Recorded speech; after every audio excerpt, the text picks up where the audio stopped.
It started with an argument on the street, then in the middle of it came a deadly threat. These are two of the most extreme moments we're showing in this video.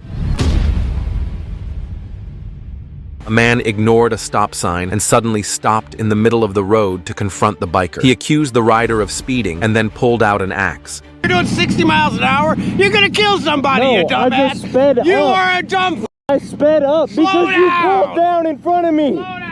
You pulled out straight in front of me, bro. You're going too fast! You pulled out straight in front of me. Go slower! I sped up to move around you. He was riding his bike when suddenly a car entered his lane. With a split-second reaction, he swerved. Then the argument began.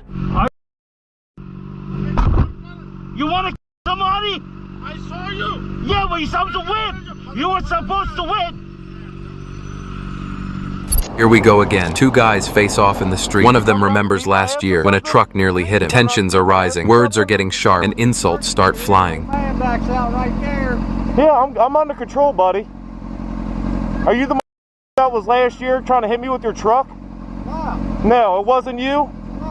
Yeah, I think it was. You and your old lady around here, you were in your f***ing truck. Why don't you swing on me? Yeah. You. The biker rides past the car and revs the throttle loudly. That sound makes the driver angry. Moments later, the car pulls ahead and faces the biker, and a heated argument begins. What the f*** you doing, you idiot? You f***ing idiot. I'll f***ing bash your head in, you dumb cunt. F*** off. Watch where you're going, you dickhead. You're a piece of shit. Always ride your bike cautiously. A single moment's mistake can bring serious danger. Subscribe to our channel for more videos like this.